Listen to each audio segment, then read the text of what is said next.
في مرتبة ممتازة. كرة لمصلحة الفتح الآن عند ألتون جوزيه، يلعب الكرة العرضية ومحاولة بالراس.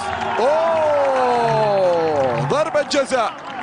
حكم المباراة يحتسب ضربة جزاء لحسين المقاوي. الظاهري في المرمى، والفتح عنده إمكانية للتعادل الآن عن طريق ألتون جوزيه. ألتون يحط كرة بالجول، بالجول، هدف تعادل لمصلحة الفتح عن طريق ألتون جوزيه.